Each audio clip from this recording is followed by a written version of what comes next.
Hello, everyone, and welcome to another exciting episode of... this time I'll wait for Matt. I won't do the intro. He does it so much better from me. All the fan mail that we got where I tried to imitate my partner doing... I won't do it. We'll just jump right in. Hello! I have the honor and privilege to speak once again with some, not all, maybe I can get the rest of them later, of the Fateful Fumble cast, who also put out the show The Kestrels, who also... Well, you know what? We'll let them talk a little bit more about it. We are speaking with Norway. Hands across the hours. 6 hours ahead of us. And they have agreed, graciously, to present themselves, once again, to Attack of Opportunity at a second attempt. We won't talk about the first attempt, where I tried to interview that got botched with sound quality and inappropriate questions.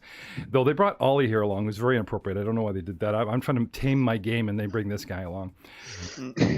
But welcome to the show, guys. Who are we speaking with today? Let's go around the table for the... Now, this is also an attempt to put up on our YouTube channel at Mongers Network, so you can see faces as well as hear this as you are listening at home on Spotify, on iTunes, and all the hosts that we have for our actual Attack of Opportunity podcast.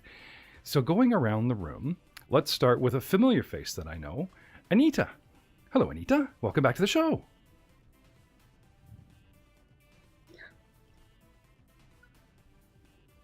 Can't hear you. Anita's happy to be here, but is suffering technical difficulties. So we'll move on to her worse half, her husband, Ollie. Hello, Ollie. Hello, gracious people. My name is Ollie.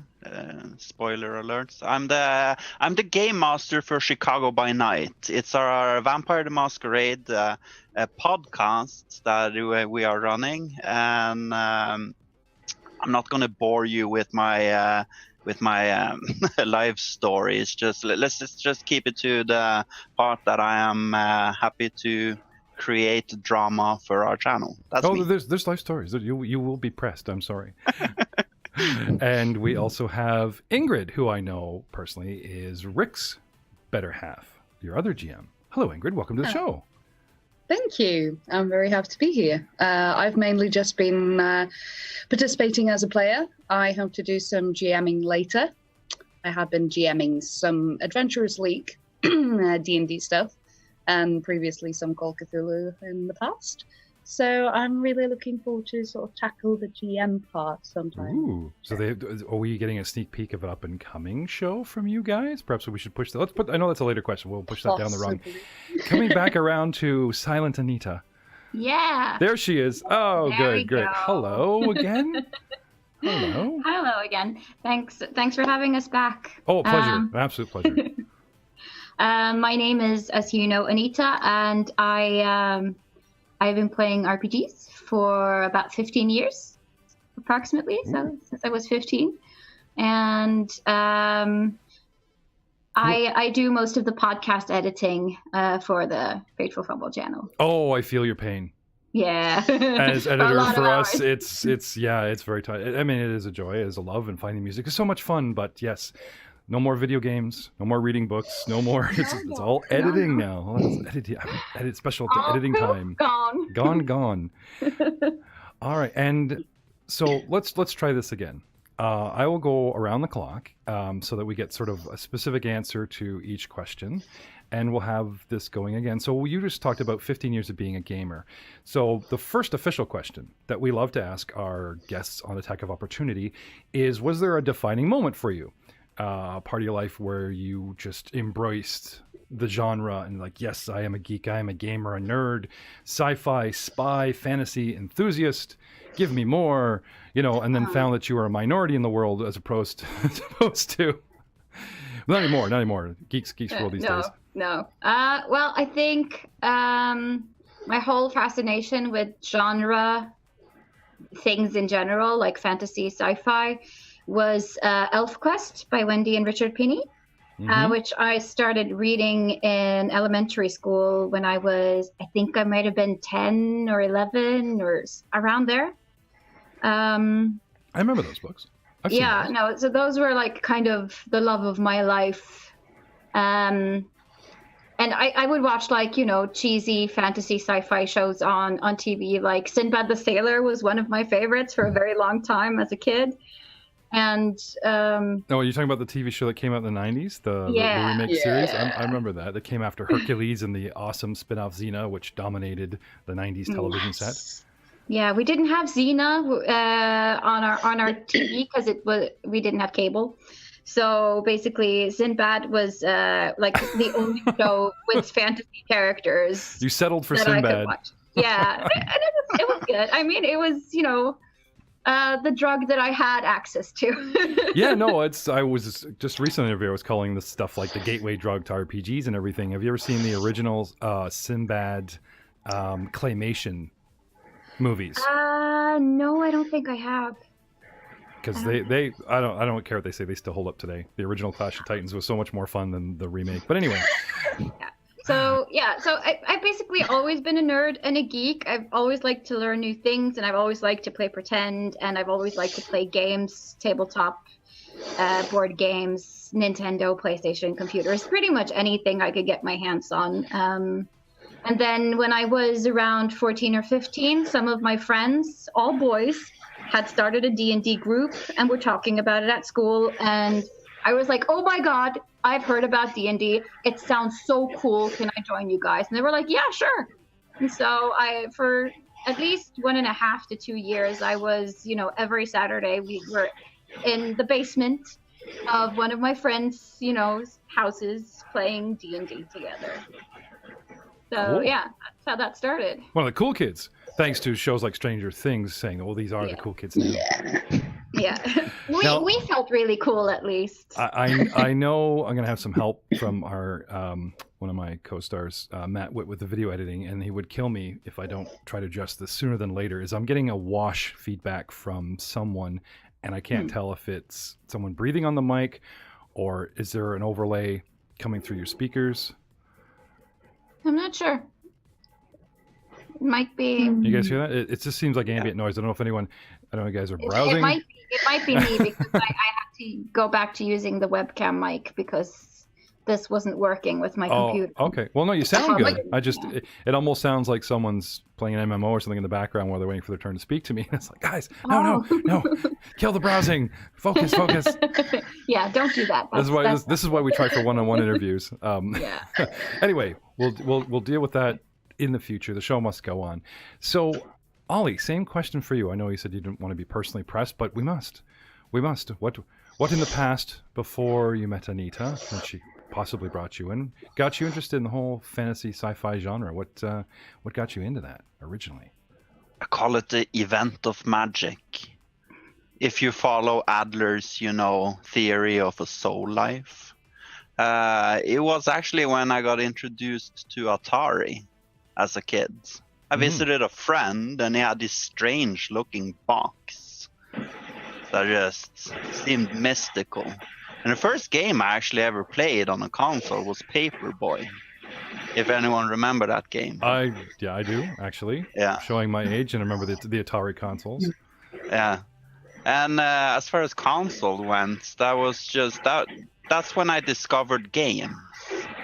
And it's been a lot of consoles up until that, and I'm a die-hard Nintendo fan myself. I mean, Super Mario and the whole just Super Mario is my niche. I love it. I played pretty much all of those games, but I think the defining moment for me as a geek or a gamer was when I got my first computer.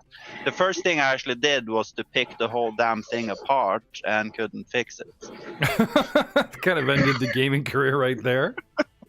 No, but I learned. I actually learned. I taught myself how to build it back together.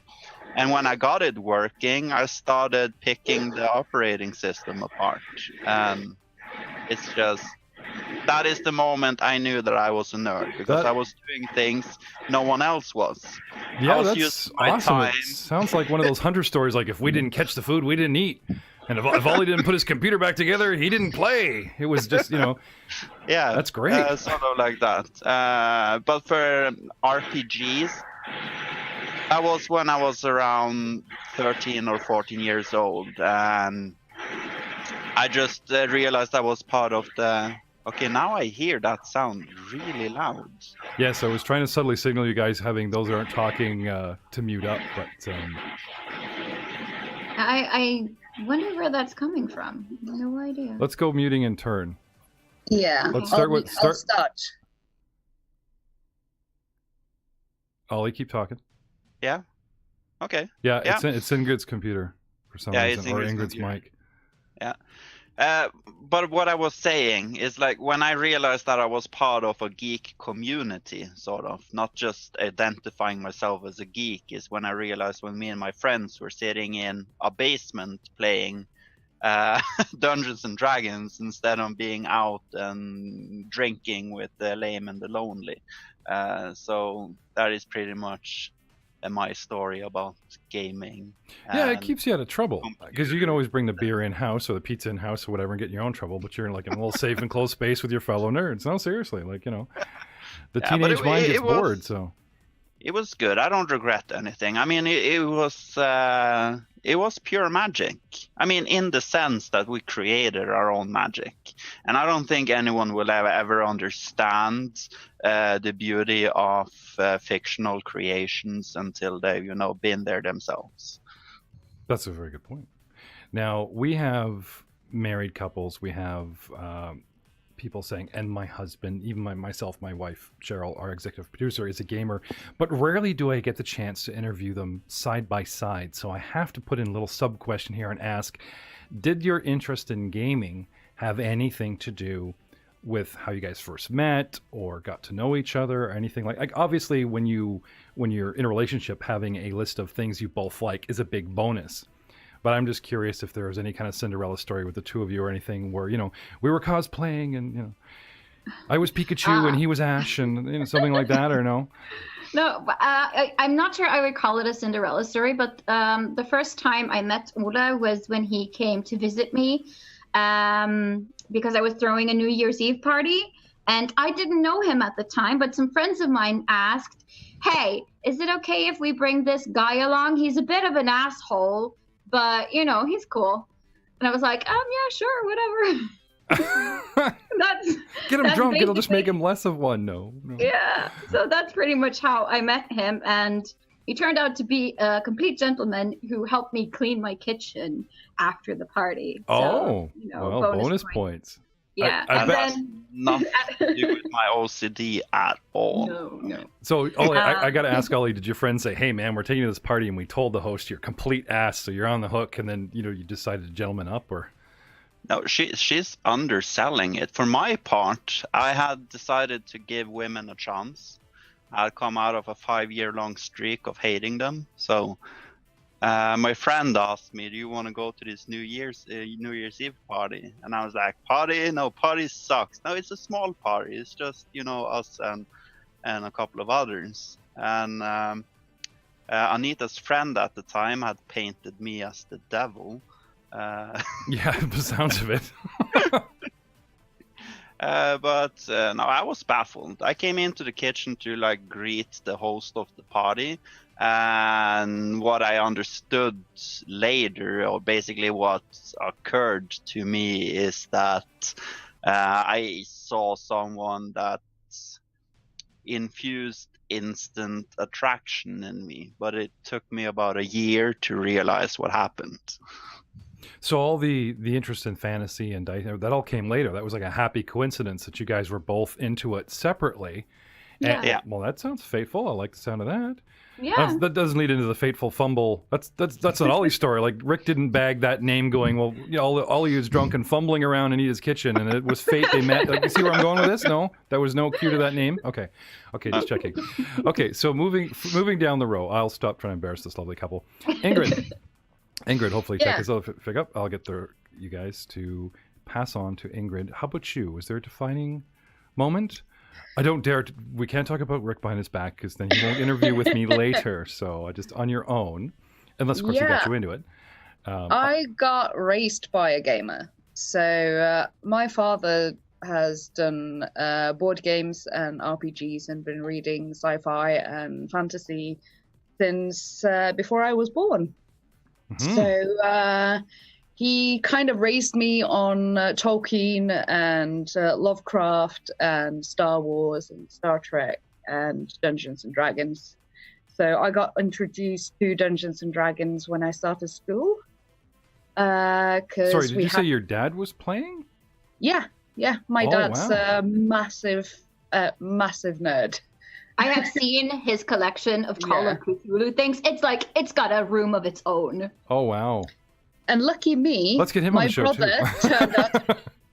My brother turned out to be rather, normal and boring and not interested in gaming and stuff. So all of that goes to me. Oh.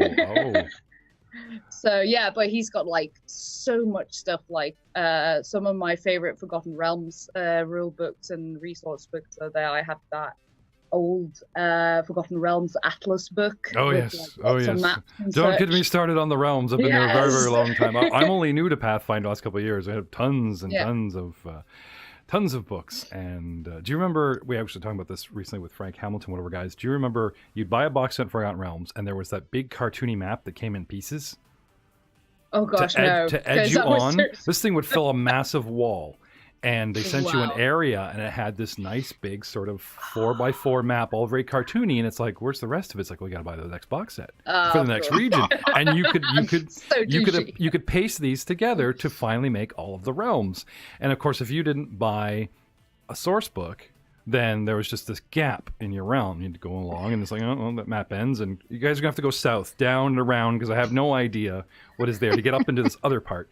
But anyway, so. Dad's a gamer, and that's it right there. You inherit the genes, you inherit the books in the future. Older brother goes on to doing boring stuff, and that's great. Yeah, he's a legacy. He read The Hobbit for me when I was a kid in kindergarten, and I remember vividly talking about this amazing character Bilbo, and no one knowing what the hell it was on about. And I was just like, but it's this amazing story, and he goes and finds this ring, and he can turn invisible, and so I think that was my defining moment. And after that, I was like, yeah, I'm gonna become a writer, and I'm gonna write like a big epic story. And I think I drew a doodle. It's funny, anyone who would listen to the show would think that would be the lead answer to our lead question. Oh, my parents read me The Hobbit. It was sitting on a shelf. No one ever. You're the very first to actually go on the Tolkien. Now, some people mention Tolkien. Oh yeah, I read it on my own. I found high school, but to like literally hand it to you or read to you, like for bedtime story, you would think all of us nerds, get that or have had that. It's like, no, you are the first. Yeah. So proud of you. I feel very privileged. Yeah. So that, and of course, I pretty much like devoured anything fantasy. ElfQuest myself as well. I watched She-Ra as a kid, the old 80s cartoon. I'm really thrilled about the new one. Is it you that I was posting with on Instagram about She-Ra? No, actually not. But we all have been watching it. Like I said, I'm a fan of your show. And we're just getting our network into using Instagram and stuff, and thanks to my daughter, who's like, no, Dad, you have to credit the artist. You can't just and all this kind of stuff. And our social media assistant director helping us along in social media, and we're trying to have a presence on Instagram. And along comes Fateful Fumble, and Rick had agreed to ask you guys to do the interview, and you got about She-Ra, and my wife and I remembered He-Man, Master Universe, and then She-Ra came along, and I said, "Oh, what about the Dragon Prince on Netflix?" That was really cool, because the whole sort of Celtic thing seems to be in your layout. It just, you guys seem to have that feel. I know it's Dragon Age. Now, again, my wife is a huge fan of the video games, so we gave it a listen. We checked out She-Ra, and it's hilarious. The adult humor in that is crazy. Anyway, I digress. As I'm only allowed to do this once, so. my I'm the editor of the show, and I edit this, but then I have my crew listeners going, man, you're interviewing them. They don't want to hear your anecdote per question. Like, oh, okay, sorry. I'm just saying I relate. That's the magic of editing, Cut out my stuff. Yeah, well, out of video, it's going to be fun. So, just to sum up, going around the room, Anita, you said you've been playing RPGs, specifically tabletop RPGs, with the old D20 for about 15 years. And Yeah. Ollie, how long have you been playing? 20 years. 20 years. And Ingrid? As 30-ish, No, that's I cool. guess. There's a Or big, is it less? there's Yeah. a big thing in the community 30, I about think. gatekeeping. A lot of people being put off by saying, I've played for over 30 years, like you know everything, you've played every edition. It doesn't Yeah, no. matter. We have crew members and you meet people who played for a year and they're excited and they bring something fresh to your table. And then you have people that have played forever and just never get bored of it and, you know, that type of thing. But Yeah. it is, No. I always like to ask, I'm always curious myself. So But, I mean, we have a good mix in our group. Like several, like Sunniva and Tonya, two of our other players, haven't really played for very long, so they're relatively fresh to the game, and it's really inspiring to get a new perspective on things that we, as who have been playing for a while, kind of take for granted or may have forgotten because we're so used to the systems and the rules and how things work. now there's a quick side question for Anita, because I happen to know for a fact that Tonya and Seneva are part of your Coscast. And I'd like to Yes. know what came first, the cosplay or the dice? Oh, no, the dice came first, but the cosplay, like the Coscast show, came before Fateful Fumble. Because So we've been doing. just happened to have a little slideshow here, you guys dressing up, which I'm posting now, which I believe is, you said this was one of the cons you went to? Yeah, we went to a convention called Torukan, which is one of the greatest conventions in Norway. Okay. It's held in Trondheim in August every year, and we had gotten some of our listeners and viewers to have a cosplay meetup with us in cosplay. So the crew of Fateful Fumble and some of our followers had like a cosplay meetup at this convention, dressed up as characters from the Kestrels. So who am I looking at here in the blonde wig holding the little fluffy doll as a baby? Is that it? Oh, that is Liana, or Ryurai Art. She's cosplaying a character called Kaida. She is a witch of the wilds with her own pet dragon. Oh, very nice. Now it's sliding onto a group shot. You can see everybody here. I'm just going to just so everybody can get a better feel, because I mean, there's the dungeon master that wears a cloak, you know, and there's people that role play and this type of thing. But this is amazing. Like what I'm showing the video audience right now, this is all in. This is capital. I mean, looking at a picture in the center where we have you yourself in blue robes, Rick, your DM for Fateful Fumble on the left. I believe that's Anita, Ingrid beside you with the white. No, and blue. Ingrid isn't in this photo. Oh no, okay, sorry. I Everyone's got couldn't wigs go to the on too. meetup. So it's like, oh no. Unless you have that banner thing up, because then Ingrid is there. Tanya's taken a knee, and then we have on the other side we have someone in a dark cloak I don't recognize. We have Ollie standing proud, his purple vest looks great. You look good, man. You're looking good. Thank you. And if Dolce appreciates all type of flattery. And it switched out before I got to mention Seneva, who looks like she's dressed up as a rogue. Anyway, I'm going to let these play out while we continue on the interview and let everyone enjoy a visual of the obvious work that goes into this. On top of, I'd mentioned in a previous interview that we had Halloween costumes saved. I had this big tickle trunk, like the Mr. Rogers kind of thing in the basement from years of costumes, and my kids started using them even in their teens. That's all gone now. But I never actually sort of officially cosplayed myself. Just Halloween was always a big deal over here. But I recently learned that Halloween isn't necessarily spread all across Europe. So is Halloween a big deal over in Norway? It didn't used to be, but it's getting there. Like there are Halloween parties and kids that go trick-or-treating, but it's not like an all-out national event. Like not everyone does it. But Norway is fairly Americanized. We have adopted a lot of American traditions. Mm-hmm. So Halloween is definitely a thing that people are into. It's big here in Canada, just like in the States. I would actually disagree with that statement, just to throw it out there, because I come from the other side of the coin, sort to say. I mean, Halloween, for as long as I've lived up until I met Anita and discovered that Halloween is a thing for a subgroup of people, it always just been an excuse to put on army paint and drink ourselves senseless. Yeah, that's what Ola and his friends used to do before he met me and realized that costumes were a thing. We're a thing. Yeah. Big I had thing. a costume, Big thing in Anita's world. It just wasn't appreciated. Yeah, Well, I mean, that sounds like growing- yet another story from Ollie. For my part, growing up, there wasn't really much Halloween stuff. I really wanted like Halloween celebration and stuff because I was really into it.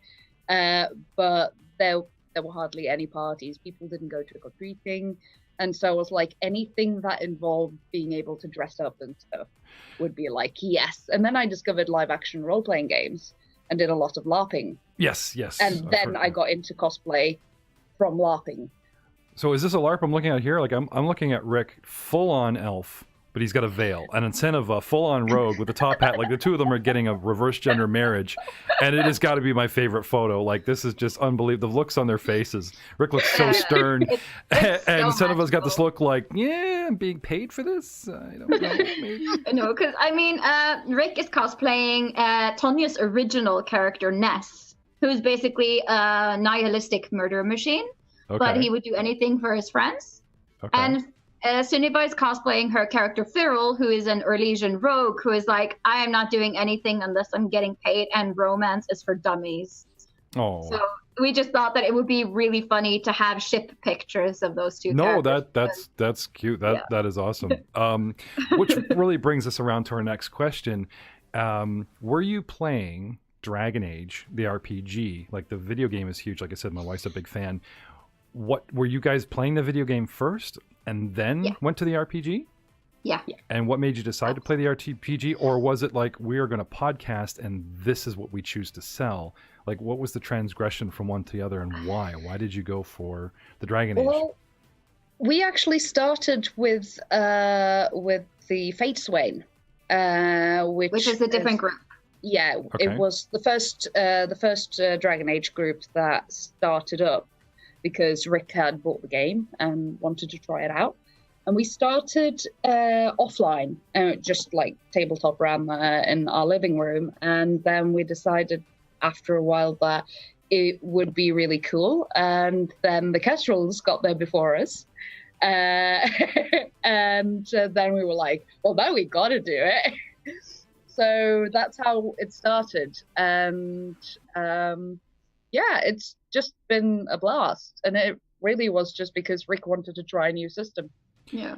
So originally, Ingrid had said that Rick was, possibly game for doing a podcast. And the Coscast girls, me, Sunniva, and Tonya, were like, oh, we really want to try to make an RPG podcast. And we originally thought that we would try the Fate core system.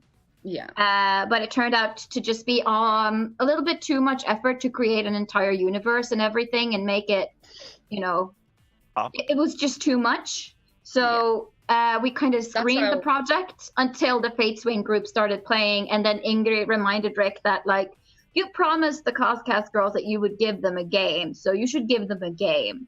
And so she basically kicked his butt and forced him to playing with us. And then we're like, okay, so we're live streaming this, right? Okay, fine.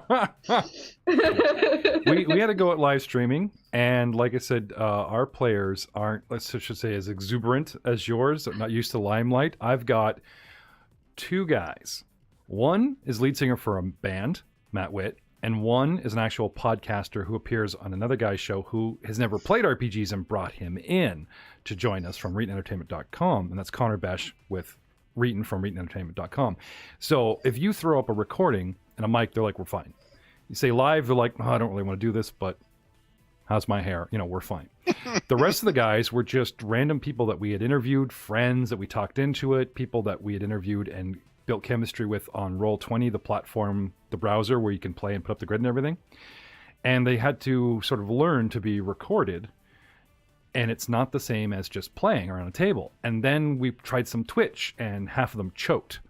So we stopped doing that because it just, we weren't getting the energy and the, that kind of thing. So we put that down. So long story short, I have a great deal of respect for you guys that have the cojones, as it were, and the style where you can keep that energy going and laugh along at your mistakes and cover them up, and we'll roll forward. You never address that somebody made you never stop cold, you're live streaming, that kind of thing.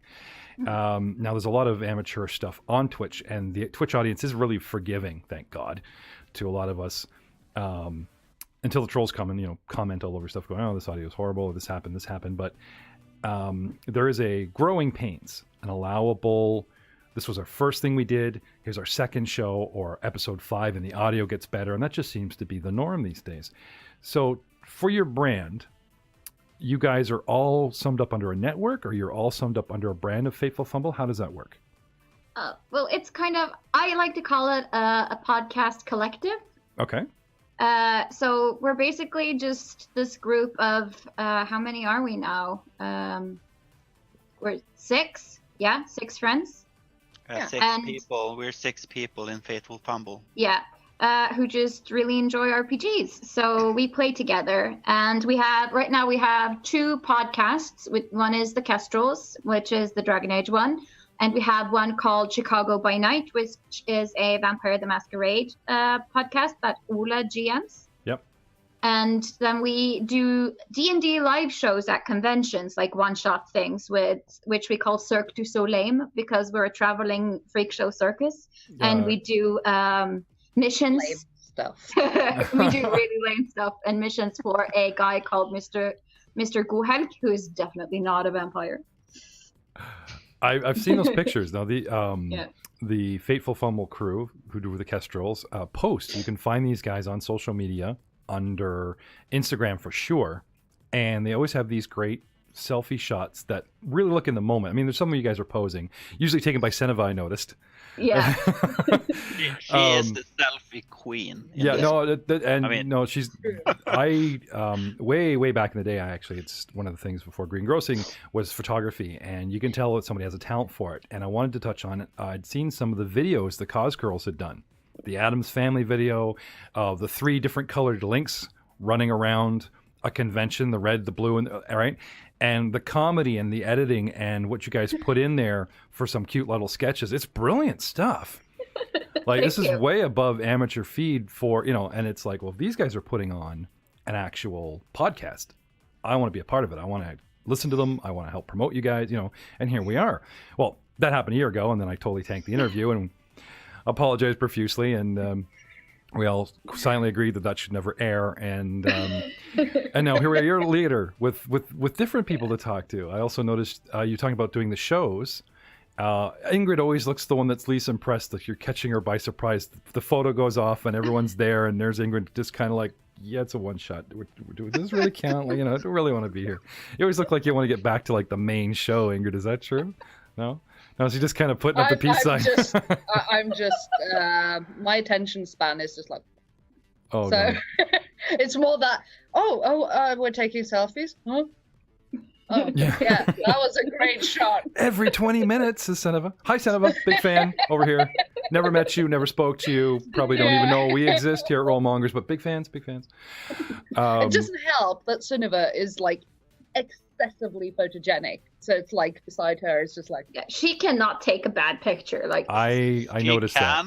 Yeah, and I have proof. It's a figure of speech, honey. Yes, photogenic, and people think this means, well, you're just good looking. It's like, no, some people the camera loves and some people the camera hates. And without getting again into a personal anecdote, this we know. And no, and Tanya's comedic timing, like what Seneva's great, but I noticed Tanya, the comedic timing she has in the videos you guys shoot is awesome. And Rick and his big eyes, those big beautiful eyes that roll around when he's talking and everything. You guys actually, you really have something there. And I hope you guys grow your channel and grow. Now, we're talking about social media. So tell us where an audience can find you. You guys Twitch live regularly? No, we're actually not on Twitch yet. We haven't tried Twitch. We're mostly on YouTube. Oh, you stream live to YouTube. I'm sorry, my apologies. Yeah.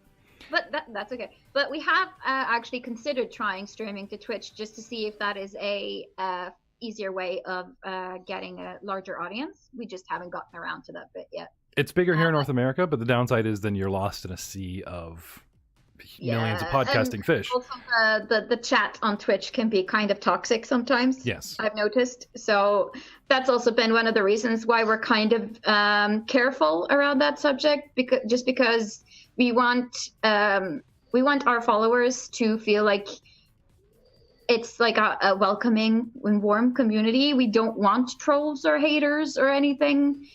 So usually when we do live streams on YouTube, if we have trolls in the chat, which we very rarely do, like almost never, we still like insta-ban them because you can do that. Even Twitch recently has offered live streaming, and personally, from my personal experience, we've noticed that Twitch is far more friendly than Facebook, which I thought would be the other way around. We held off Twitch for the longest time, and we really shouldn't have. They really support each other in the community. Good day, bad day. Excited about whatever toy or book they got and everything, and everyone jumps on there going, yeah, I have this and this is really good, that kind of thing. So that's recommend looking into that one as well. Anyway, sorry, back to the questions. We're just hanging out, having a great time. You can find us at Fateful Fumble, basically on YouTube and on Instagram and Twitter and Facebook. We were lucky, no one had that name before us, so basically all of our accounts are at Fateful Fumble. And we also have a website at fatefulfumble.com. Wonderful. Now, if a fan wanted to reach out to you, ask you questions, do you have a business email? Is there a regular convention that you got? Like, the trip to Norway is a bit expensive, a long flight jet lag, but, you're a diehard fan. It's going to come out there. That'd be the first thing I blow my Patreon money, is I take my entire crew just to meet yours, just for fun, going, oh, our first convention's in Norway, gentlemen. Off we go. And they're like, what? Okay. That would have been really good. No, we have a fatefulfumble@gmail.com. So we regularly encourage people to send us messages, or if they have character concepts or story ideas or fan art that they want to send to us, we tell them that, just send it to us. And if we use it, everyone who sends us material that we use in our shows get what we call a fate point. Oh, how does that work? Yeah. Basically, it's a way for people who are watching the live stream to influence the flow of the story. So let's say that my character is in mortal danger and I botched my roll. Someone who's watching live can say, I use my fate point to save Valle. Ooh. And then I either get to re-roll, or Rick decides that, okay, so it's an automatic success, so you dodge that blow, or, No, I understand the concept. We were discussing Patreon goals, and one of our guys, Ryan Messina, was saying we should have the crowd be able to either buy in or, affect the show's rolls. Yeah. And we haven't approached that idea, but it's like, well, what if some troll drops $50 and goes +5 to the villain because they just don't like your character, and then when you have one person affecting... this way you're supported by your fans. Yeah. And in maybe a critical fun moment, as opposed to that idea, which we won't use. But no, that's great. That's good. They are also allowed to fuck things up for us as well. Like if they think that things are too easy for us, they can totally give points to Rick and say, okay, I want this to happen to them, or I want bad stuff to happen. They can explain their fate point? Oh, yeah. Oh, that's brilliant. You must have some very creative nights where someone sends you a paragraph with 2 fate points going, Rick, this character is going down. Yeah, no, we had a follower called Frederick Norse Wrath on Instagram who sent us a Dwarven Rogue character called Bernard, and he was like, this guy is a dick. This is what he's going to do. I want him to make life hard for the characters, and Rick put him in the story, so he's in there. He's canon now. Oh, that's awesome. Okay, we're getting really close to time, so we're going to fire off a bunch of questions really, really quick. No, it's fine. It's fine. These are the boring questions anyway. Some of the optional stuff. I find that gamers come from all walks of life, all race, gender, creed, color. They're not just specifically tech guys from the tech world or all that trope. So to break that trope, I myself trained as a photographer, but I actually am a unionized greengrocer working in a grocery store for a living. Ollie, really quick, what do you do for a living? What pays the bills? What buys the dice? Sorry? I'm the techie. Oh, jeez, man. You're killing me. I fell in love with computers, and my job is digitalization. I'm sorry. This guy is the... Oh, okay. I'll wrap it up pretty for you. I'm a good salesperson. I'm saving the world one company at a time, reducing printing and actually making sure that you're not contributing to the rainforest problems. So there you go. That's great. Point to me. That's great. I love how naturally you sound so much like the IKEA guy in our commercials over here. I love it. I absolutely love it. We had a whole bit with our last interview about people using races, a dwarven race, an elven race, and do use an accent, and what's stereotypically friendly and fun, and what's, you know, culture hating, whatever. And it's a very fine line, because you're trying to add flavor to a character, not just present your own voice. You can slow the way you talk, you can speed up the way you talk, but it's still you. You start throwing an accent. Now, I don't know how you guys play in Norway, but over here, as I said in the previous interview, in North America, Scottish seems to be the go-to for dwarves. And just speaking in your normal voice, almost like an English accent or a very haughty accent, seems to be for elves, and on a ghost kind of thing. And crazy little gnomes, and, you know, speaking quickly. Forgive me for only being braced and briefly sailing through your show, though I still claim to be a fan. I wouldn't be here if I was not. For your characters, do you guys get any flack from fans if you put a heavy stereotypical accent on any of your characters, or do they just say, oh, we love it because we have? For example, we have a Star Wars podcast called We Shot First, and Ryan Messina plays this great big mercenary, and he channels Team Fortress 2, the heavy, and he calls the guy Merrick, and he does this heavy Russian accent, which we actually slow down in post-editing to make him sound even bigger and nastier. And it's great, and the fans love it. No offense to Ukraine or Russia, but it just sells, you know, kind of thing. So I'm curious, do you guys encounter that in your fandom? Do you have any love or hate for the sort of stereotypical accents that you guys might use in your characters?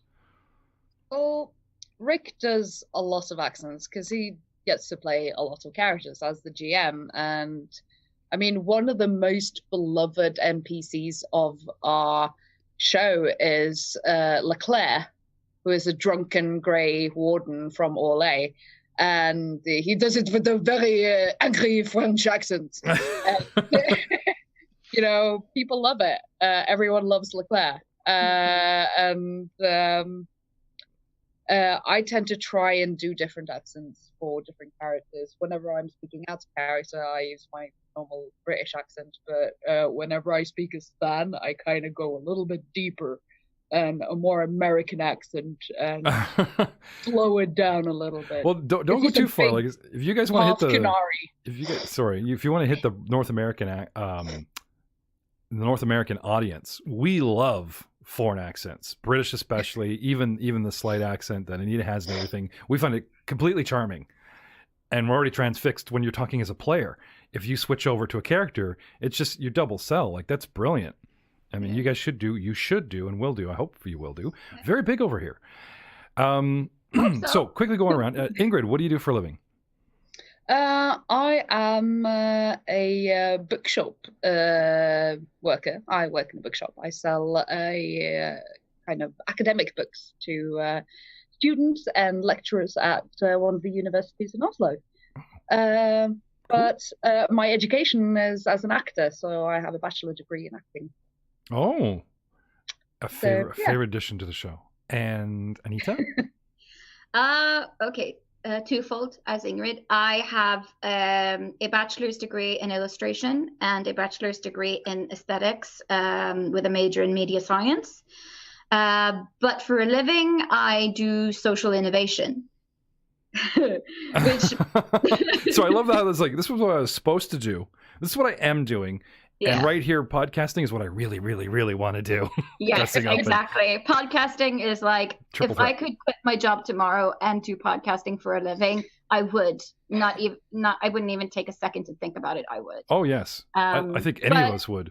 Yeah, but don't get me wrong. Social innovation is interesting too. I get to help build projects that help young adults and people who have dropped out of school or who are outside the system in one way or the other find work experience and gain, employment. So yeah, that's social worker and the gain employment. We have that here. I just it's on the tip of my tongue, but no, that's very cool. So you see, every walk of life, including tech people. We have Connor Besh, who is was our show's technical advisor, taught me the technical end of podcasting. Taught me to fish as opposed to just feeding me fish. And he's so busy in his job, he actually can't really help us with a bunch of stuff anymore. He text him asking for help. He's like, I do this all day at work. Stop bugging me to.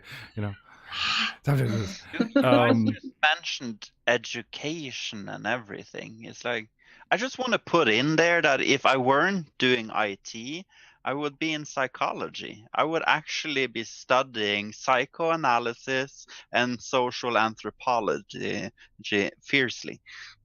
Yeah, and that actually, I could see that leading into an interest in history, the old mind versus the new, the old social economic mindset versus the new.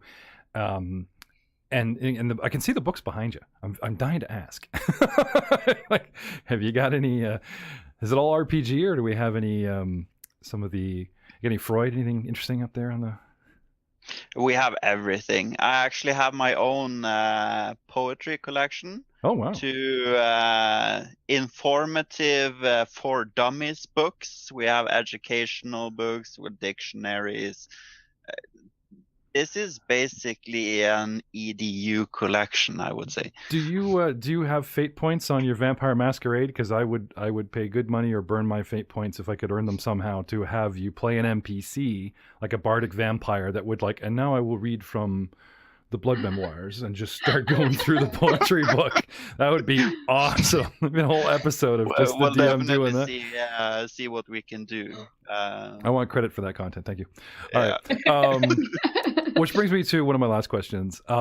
When your crew does get together to create your content, now specifically, apparently I've learned Role Mongers Network is a bit of a rarity. We are all online. No one is in the same room at the same time. And we've transgressed from an early interview where I had stated that we use OBS and Roll20, and now we're using Zoom and Zencaster to record as well as OBS and everything, and doing a bunch of post-editing still on Audacity.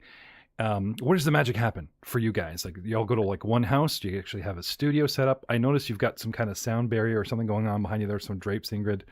Do you have like... Yeah, this is just my backdrop thing, because there's a PC behind me, and it just, the cats tend to get very curious when there's a camera up. No, yeah. They would be running back.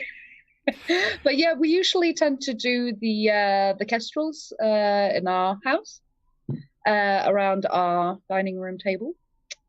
So that's every other week Ingrid has to like put up a backdrop, and I have to bring my microphone over to their house, and like it's like a full-on production. I always like set aside Thursday nights every second week to just like, I'm setting up studio today. Yep. Move furniture. We did this once in 2 years. We're like, oh, Pathfinder has 2nd edition playtest, and everyone's playing a release called Doomsday Dawn. We're going to play something else. We'll play a Pathfinder Society adventure called Archlord's Envy. And Matt brought his gear from his band over, and we had a friend of a podcast come in. We had Ashley and a bunch of the guys, the Canadians that were, drivable distance. An old buddy gave me a mine that just joined our crew. Sit them all around a big table, stick a microphone in their face, and go to town, and it was horrible. We had 6 hours of crap footage. It sounded tinny and echoey. And it's like, how does Ingrid and these guys, like, you being the proverbial anybody else, because there's so many that have, mics around a table. It's like, how do these guys pull this off? Like, I had a professional live stage mic guy set us up and screw it up. And it is so much trial and error. You have no idea. And like Anita said, every episode starts with, so can you hear us?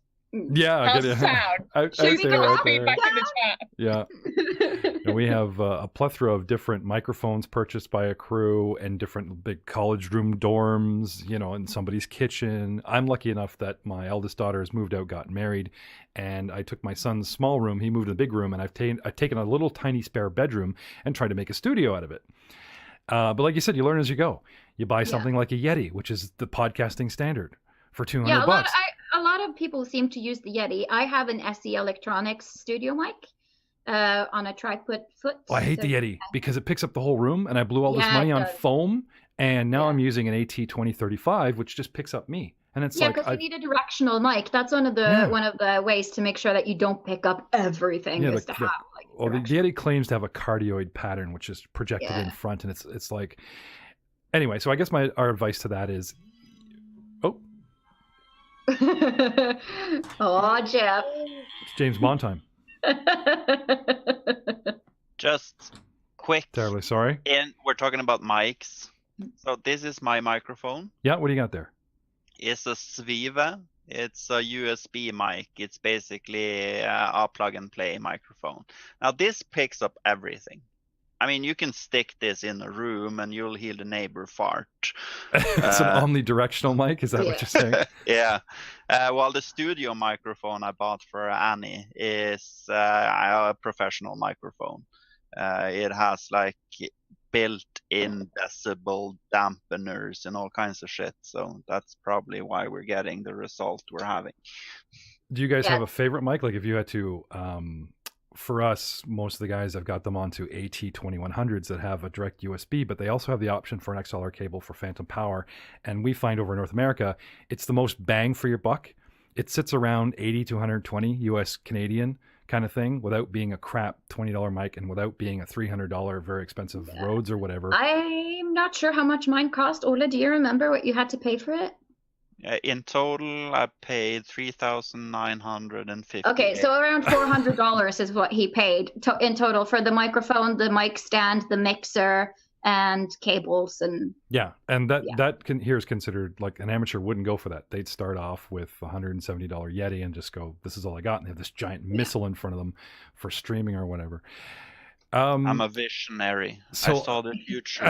He's kind of like, if he starts doing shit, he doesn't go halfway. So he's like, okay, so you started podcasting, and I know you're too stingy with yourself to buy yourself a proper mic. So here you go, happy birthday. Yeah, and well, he's thinking of you, darling, right? Yeah, he is. I got that, but that got him points, right? That's how he got in the show. He bought his way in, buy you an expensive mic, and then he kind of hints that he could DM, and I know how this works. I know how this works. Trust me. No, I had to force him to join.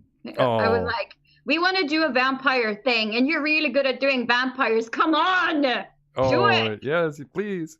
You're lucky. I got a couple of rare voice dubs from my wife, and that's it. I got her to play a magic sword, and I got her to play a doctor once, and that's it. And those were like voiceovers where I had played it and I went, here, honey, here's your lines, doesn't like doing it at all. But taking a bunch of her money, she's executive producer of the show and does support and, root from behind and loves the guys. Last question. Merchandise. I've seen hoodies with splashes of Fateful Fumble. Do you guys have it? Was that a one-time giveaway? Do you guys have ongoing merchandise in a merch store? And where can we find it? Yeah, you can find us at teespring.com/Fateful Fumble, I believe is the URL. And we have merch available in the online store on a regular basis. We've only done one hoodie giveaway so far when we reached 1,000 downloads. So I'm figuring once we hit another big number or something like that, we'll probably do another giveaway. But it costs a lot to ship stuff around the world and things. So we just, as you said, we're paying out of our own pockets to run this thing. So it's kind of based off of when do we have some extra cash to throw around. Like I pay for podcast hosting, so that's like $300 a year. That straight out of wow, that's expensive. We pay. Well, it's like $30 ish for Pippa.io, but they have really good services because you get statistics and you can rearrange episodes and you can replace episode files if something is wrong with an episode, and it won't affect the podcast at all. Okay. So I consider it being worth it, even though it is a lot of money. And also SoundCloud was what we started with originally, but it wasn't ideal because you had to pay extra to upload such a big amount of files as we needed to do. Yeah, we're paying 140 Canadian a year for a decent site on SoundCloud. We pay $20 Canadian a month for Spreaker, which is wonderful because it plugs us into iTunes, Spotify, and a lot of the big ones. Yeah. And I recently just dropped $100 on Podbean just to try and spread us out as much as possible, see what happens. And like you said, if you pay by the year, it's cheaper than trying to chuck it out every month, plus subscriptions. But it's also like the 300 is for both the Kestrels and Chicago by Night, so it's paying for two shows at once. Yes. So it's not so bad. Now some people it's pay like 120 per show a year. Somebody will spend that on a movie collection or going golfing or whatever, and this is where our hobby is. This is where our money's going, because people say, oh, you play a podcast, it's out of your pocket, and how much have you spent? I'm like, a couple grand with mics and friends. But in the end, who cares? Because I'm having fun. Yeah. And I'm getting to create cool stuff with my friends. Exactly. And for you. This is not just for me. This is for you. My legacy is online where you can just talk about your golf game. Yeah. We also have like a Ko-fi or a coffee or Yep. Yeah. I know that one. so that people who want to support us but couldn't afford, like, for example, being a monthly patron. Yeah, for Ko-fi example, being and a actually- one-time nickel and dime kind of thing. Yeah, exactly. Share So it's some kind of love. like, you can toss $3 on us, and that'll go towards podcasts and stuff. But it's not something that Can I buy fate points to make Ollie the vampire bard that I'm dreaming of out of his poetry book, and like lay down cash? If you buy merch in the store, you get a fate point. Everyone who buys merch gets a fate point. So just as a little bit of commercial, I'm wearing one of my tank tops. There we go. What does that say? It says arterial spray. Oh, like your bloody arterial is like shooting across the room? Yeah, because it happened during a live stream when Sunniva's character was brutally murdering someone by cutting their throat, and there was like arterial spray everywhere. And then someone wrote in the chat, like the live chat next to the video, arterial spray, heart emoji. And so I was like, oh my god, that has to be a t-shirt. So I made a t-shirt. Yeah, that is my favorite thing about playing, are those moments that you couldn't guess that would happen, that just become something that gets stuck in your brain forever. And you know what, if you can merchandise it, then everybody wins, right? Exactly. So we have the arterial spray, and we have a Fateful Fumble logo shirt and tote and hoodie, and we have some other like in jokes. Like Sunniva has a pug called Grandpa. That's his name, but he sounds like Darkspawn, so we call him the Barkspawn. The Barkspawn. Because he always interrupts us. As in like a pug type of dog. Yeah. Okay, sorry. I thought you said. I thought you were talking about like the podcast. Okay, never mind. Sorry. That gets confusing fast because she's talking about, my grandfather farted really loud yesterday, and or no, that's universal. Fell down a manhole and I have to take him to the vet. We thought we had to put him down. No. For my part, the first time I was introduced to Grandpa was when Sunniva told me that, I can come over, but I have to just take Grandpa out for a walk because he needs a poop. I have no idea what to do. Just come on, old man, go on the tree. Go in the yard. Oh, that's brilliant. That was magic. Oh, thank you guys so much for taking the time to be on the show. We really hope to interview you guys again, and hopefully maybe even more of the Fateful Fumble cast. So you can find the Kestrels, Fateful Fumble. And Ollie does a vampire thing. But you know what? I'm gonna help fund that one. Ollie, you and me, we're gonna make that the biggest show, man. Me and my fate points we're gonna put you on top, buddy. Don't you worry. Thank you so much for being on the show today, guys. No, thank you for having us. Quick question before did we mention that we actually encourage people to send in creative ideas? Yes. Send in the art, the artwork, and get fate points for it. Yeah. Is that your favorite part, Ollie? Is seeing your own vision come to life through another pen, as it were?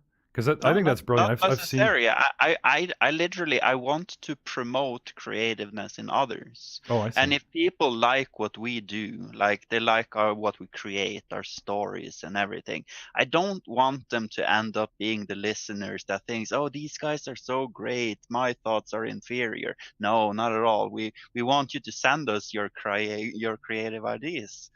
Because you want to inspire the public. Yeah, we might actually take your creation and implement it in our universe, as a way we do always credit always. For example, Kaida has become one of the characters in the Kestrels, and when she was first introduced, Rick said that this is Riorai's character. She sent it to me and she drafted the concept and we worked this out, and now you get to meet her. That is awesome. That is completely awesome. I'm a big, what they call Canonite, a Glass Cannon podcast fan. 5 guys in New York that play Pathfinder. They've become Paizo Book Publishing's official, and I'm always on about them. And they are big now. But one thing I love doing on this particular show is reaching out to podcasters like yourself that are still on that journey. You're on your way. You're doing more and more. You're putting more and more into it, and you're expanding, and you're building a fan base. And like you said, people are sending in art. People are tuning into your show, and getting that sort of here and now opinion to me is so much cooler than just getting a huge fan, like a huge fan base person on and going, hey, you're already famous. You know, can I ride on your coattails with my tiny little show and interview you? And they're like, nah, don't call us, we'll call you. You know, supporting you guys. And one thing we always say is like, you know, whether we surpass another podcast or if they surpass us, we will continue to mention you, promote you. The community has to promote itself. Yeah. Great. We formed Mongers to actually play a Pathfinder adventure path called Mummy's Mask, and we have yet to do that. We spent 6 weeks to a month prepping it. It all fell apart, and then we spent a year trying to recast it because it fell apart, and we have yet to put out hardly anything like it. And I'd reached out to a gentleman from Find the Path podcast, and they're doing it. And I tentatively called him up and you know, got the back and forth on Skype, just like I did with you guys, saying, you know, I'd like to interview you, get talking about our experiences. And I said, you know, I really want to do this, but I don't want to step on your toes. And I love the fact that you're doing it. And I hate the fact that you beat me to it, you know, this kind of thing. And he gave me one of the best pieces of advice that I love to harp on. He says, look, man, in podcasting, like the way it should be is the rising tide lifts all ships. He encouraged me to do my own version, even though it might take listeners from him. Or like I said, we talked to each other about it. And that really, really struck me. It really stuck with me. And we had put Attack of Opportunity down for quite some time. It's like, I am going back around the block. I'm going to talk to all the people who I'd spoken to, who interviews didn't work out, and I'm getting them all back here and check in with you guys, find out where you are, find out how you're doing, congratulate you on how well you're doing, or even if you're just getting started. Because the Mongers Network is not just self-sell. We are listening to you guys, to the rest of the community, what they're doing. And we are inspired, as Ollie was saying, by what you guys do. And I'm not talking about like, ooh, that's cool, I got to have fate points in my show. Just to see you guys having fun, to see you guys getting it together is inspiring for other content creators such as myself. So please, please keep up the good work. And Ollie, man, I like the way you think, brother. That's GM Jeff from the Mongers Network. Plug. Signing in. Well, thank you. Thank you so much for coming, everyone. Good night. Thank you.